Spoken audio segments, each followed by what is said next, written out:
काशी में भव्य स्टेडियम का पीएम मोदी आज करेंगे शिलान्यास। 16 अटल आवासीय स्कूलों का भी पीएम मोदी करेंगे लोकार्पण। वाराणसी के दौरे पर पीएम मोदी आज यूपी को देंगे अरबों की सौगात। पीएम मोदी पूरे उत्तर प्रदेश को 1565 करोड़ रुपए की विकास परियोजनाओं की सौगात देंगे। इस सौगात में सबसे अहम वाराणसी के गंजारी में अंतर्राष्ट्रीय क्रिकेट स्टेडियम है। 450 करोड़ रुपए से बनने वाले पूर्वांचल के पहले अंतर्राष्ट्रीय क्रिकेट स्टेडियम का लोकार्पण है। पहले ये मुख्य जो स्टेज है उसकी तस्वीर आपको दिखाना चाहता हूं। आप देख पा रहे होंगे कि यहाँ पर एक बड़ा स्टेज तैयार किया गया है, जहां पर प्रधानमंत्री नरेंद्र मोदी के साथ उत्तर प्रदेश के मुख्यमंत्री योगी आदित्यनाथ समेत तमाम सारे बीजेपी के जो बड़े नेता हैं वो आपको मंच पर मौजूद नजर आएंगे। तो उसके लिए एक बड़ा मंच तैयार किया गया है। और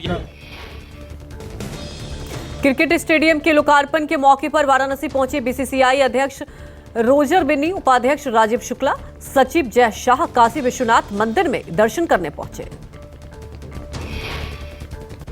क्रिकेट जगत की बड़ी हस्तियों का वाराणसी पहुंचना शुरू। सचिन तेंदुलकर वाराणसी पहुंचे। सुनील गावस्कर, दिलीप वेंगसरकर, कपिल देव, रवि शास्त्री भी लोकार्पण के मौके पर मौजूद होंगे। काशी नगरी में बनने वाला स्टेडियम बेहद खास भगवान शिव और उनसे जुड़ी थीम पर आधारित होगा। स्टेडियम का डोम भगवान शिव के डमरू जैसा होगा। स्टेडियम में लगने वाली फ्लड लाइटें भगवान शिव के त्रिशूल की तरह होगी। बेलपत्र के समान प्रवेश द्वार होगा। दर्शकों के बैठने की व्यवस्था सीढ़ियों की तरह होगी। वास्तु भगवान शिव पर आधारित होगा।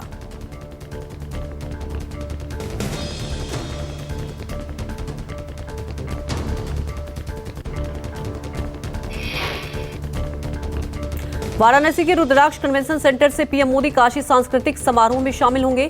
अटल आवासीय विद्यालय की सौगात देंगे। बच्चों से संवाद करेंगे।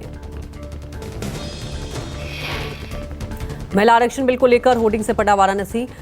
द संस्कृत विश्वविद्यालय के महिला आरक्षण बिल पर करीब 5000 महिलाओं से संवाद करेंगे पीएम। तो ये एक प्रस्ताव जो महिलाएं हैं उनकी तरफ से प्रधानमंत्री नरेंद्र मोदी, आज प्रधानमंत्री जी के साथ आप लोगों के संवाद का कार्यक्रम है, क्या कहना है? बस यही कहना है कि जो 33% महिलाओं को मिला है उसमें हम लोग इतने प्रफुल्लित हैं, इतने खुश हैं कि हम तहे दिल से उनका स्वागत करेंगे। बुक्के के साथ फूल बरसाएंगे। मिल के महिलाएं, सारी महिलाएं हम मिल के उनका तहे दिल से स्वागत करेंगे।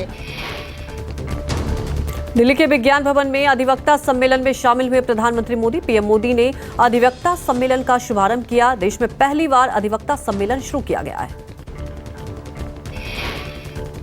बार काउंसिल ऑफ इंडिया के कार्यक्रम में बोलते प्रधानमंत्री मोदी ने कहा, आजादी की लड़ाई में वकीलों ने महत्वपूर्ण भूमिका निभाई थी।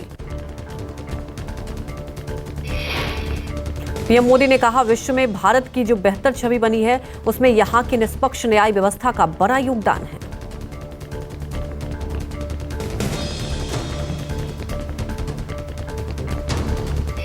किसी भी देश के निर्माण में वहां की लीगल फ्रेटर्निटी की बहुत बड़ी भूमिका होती है। भारत में वर्षों से जुडिशरी और बार भारत की न्याय व्यवस्था के संरक्षक रहे हैं। पीएम मोदी ने कहा,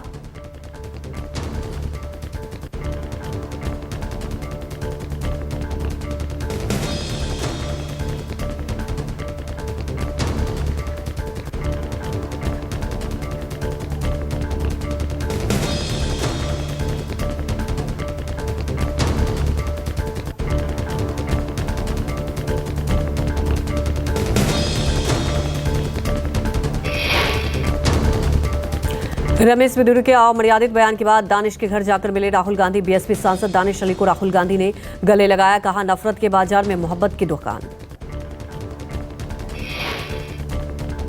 राहुल गांधी ने सोशल मीडिया प्लेटफॉर्म एक्स पर इस मुलाकात की फोटो शेयर की। मुलाकात के दौरान राहुल के साथ कांग्रेस सांसद केसी वेणुगोपाल भी रहे मौजूद।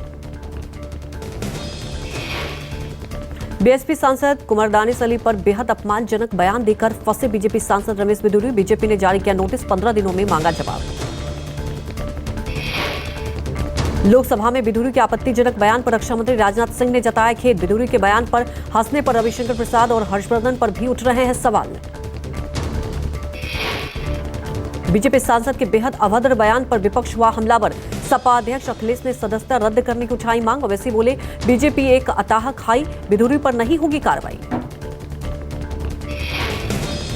कांग्रेस के वरिष्ठ नेता जयराम रमेश ने नई संसद को लेकर पीएम मोदी पर एक बार फिर से निशाना साधा। कहा, 2024 में सत्ता परिवर्तन होने के बाद नए संसद का बेहतर उपयोग हो सकेगा। सोशल मीडिया प्लेटफॉर्म में एक्स पर पोस्ट करते हुए जयराम रमेश ने कहा कि इतने प्रचार के साथ लॉन्च किया गया था नया संसद भवन और इसे मोदी मल्टीप्लेक्स या मोदी मैरिट कहा जाना चाहिए। एक राष्ट्र एक चुनाव को लेकर बनी समिति की पहली आधिकारिक बैठक आज पूर्व राष्ट्रपति और समिति के अध्यक्ष रामनाथ कोविंद की अध्यक्षता में हो रही है बैठक। दिल्ली के जोधपुर हाउस के पास आरआरसी जोधपुर हॉस्टल में बैठक, पूर्व राष्ट्रपति कोविंद की अध्यक्षता में रोड मैप पर चर्चा। मिशन 2024 की तैयारी में जुटी जेडीयू, पार्टी प्रकोष्ठों के प्रमुखों के साथ सीएम नीतीश कुमार की मीटिंग, प्रवक्ताओं को भी बुलाया गया।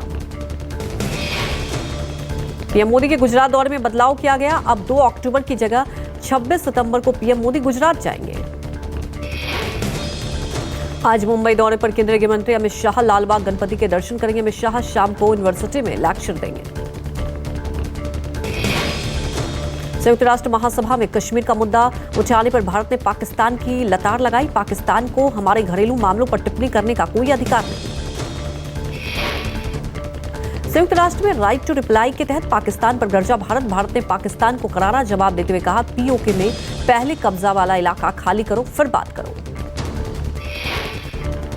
भारतीय मिशन के फर्स्ट सेक्रेटरी और युवा राजनयिक पेटेल गहलोत ने कहा कि हम एक बार फिर दोहराते हैं कि जम्मू कश्मीर भारत का अभिन्न अंग, जम्मू कश्मीर और लद्दाख से संबंधित मामले पूरी तरह से भारत के आंतरिक मामले हैं। भारत ने पाकिस्तान पर यूएन के मंच का दुरुपयोग करने का भी आरोप लगाया। कहा, यूएन के मंच का दुरुपयोग करता है पाकिस्तान। पाकिस्तान को आईना दिखाते हुए भारत के सेक्रेटरी ने कहा, पाकिस्तान को अपना घर संभालना चाहिए।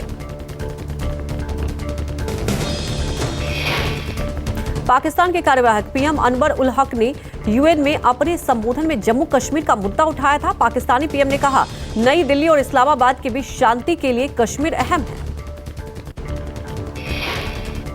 पाकिस्तान के कार्यवाहक पीएम अनवर उल हक काकुर में यूएन में अलाप कश्मीर का राग अलापा और खालिस्तानी आतंकी नजर की हत्या को बताया दुर्भाग्यपूर्ण।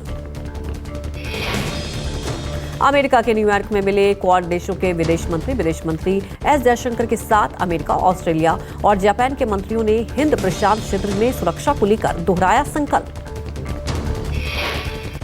विदेश मंत्री एस जयशंकर 22 सितंबर से 8 दिवसीय अमेरिका दौरे पर है। जयशंकर 26 सितंबर को यूएन की महासभा को संबोधित करेंगे।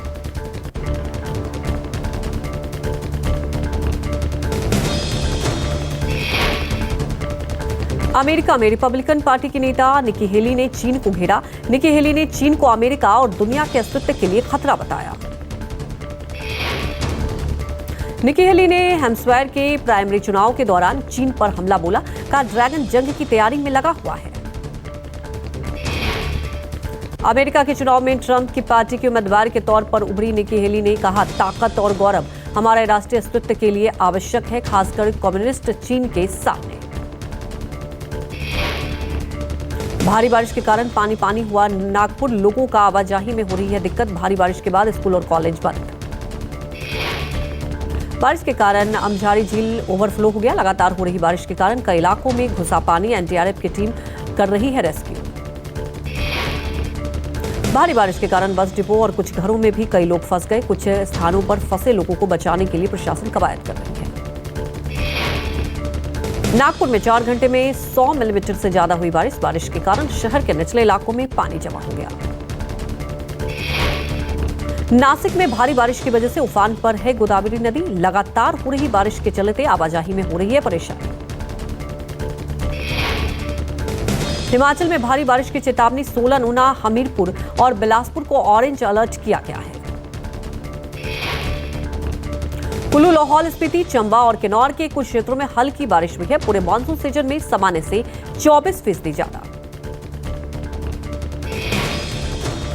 जयपुर पहुंचे कांग्रेस नेता राहुल गांधी नए कार्यालय में रखेंगे आधारशिला। राहुल पार्टी कार्यकर्ताओं को भी संबोधित करेंगे। एक दिवसीय दौरे पर जयपुर पहुंचे राहुल गांधी। सीएम गहलोत सुखजिंदर रंधावा, गोविंद सिंह ने जयपुर हवाई अड्डे पर राहुल का किया स्वागत। कांग्रेस के प्रदेश अध्यक्ष गोविंद सिंह डोटासरा ने कहा, पार्टी राज्य में एक बार फिर अपनी सरकार दोहराएगी। मध्य प्रदेश के खंडवा में सीएम शिवराज सिंह चौहान ने कांग्रेस पर बोला हमला। कहा, सूबे में कई बार कांग्रेस की सरकार बनी लेकिन जनता की कोई फिक्र नहीं की।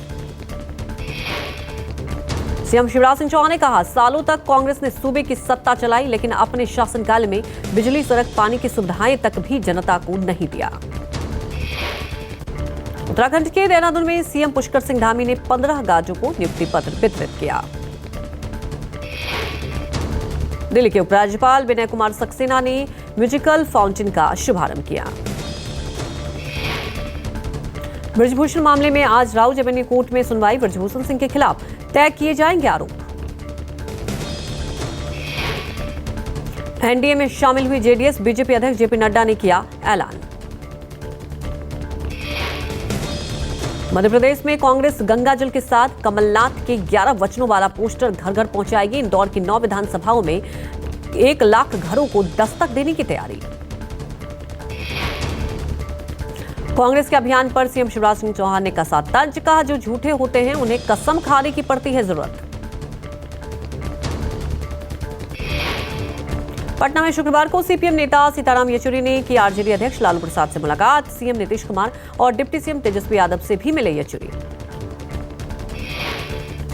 तमिलनाडु सरकार में मंत्री उदयनिधि के खिलाफ जम्मू की एक अदालत ने आपराधिक मामला शुरू करने का दिया है आदेश। 20 अक्टूबर तक तलब की है स्टेटस रिपोर्ट। स्वास्थ्य राज्य मंत्री भारती प्रवीण पवार ने कहा, पिछले 5 दिनों में आयुष्मान भव कार्यक्रम के तहत 51,000 से ज्यादा आयुष्मान मेले लगे। बरसाना में धूमधाम से मनाई जा रही है राधा अष्टमी की पर्व। राधा रानी के इंतजार में फूलों से सजा बरसाना मंदिर। श्रद्धालुओं को किसी तरह की दिक्कत ना हो, इसके लिए पूरी व्यवस्था की गई है। आंध्र प्रदेश के राजमुंद्री सेंट्रल जेल के बाहर सुरक्षा व्यवस्था कड़ी की गई। आंध्र प्रदेश के पूर्व सीएम और टीडीपी प्रमुख एन चंद्रबाबू नायडू कौशल विकास घोटाले के मामले में जेल में है बंद। कावेरी नदी से तमिलनाडु को पानी देने पर संग्राम। जल बंटवारे के मुद्दे पर मांड्या में किसानों और कन्नड़ समर्थक संगठनों का विरोध। बंद के मद्देनजर मांड्या में सुरक्षा व्यवस्था कड़ी की गई है। कर्नाटक के अलग अलग हिस्सों में विरोध किया जा रहा है। प्रदर्शनकारियों ने राज्य सरकार से पड़ोसी राज्य को पानी नहीं छोड़ने का किया है आग्रह।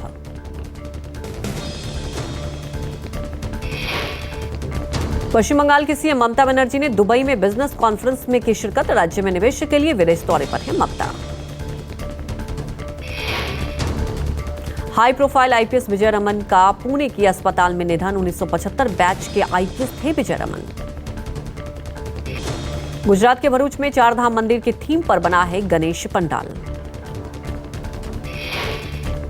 यूपी के मुरादाबाद में चंद्रयान 3 की थीम पर बना है बप्पा का पंडाल। विक्रम लैंडर और प्रज्ञान रोवर को फिर से सक्रिय करने के लिए की गई है प्रार्थना।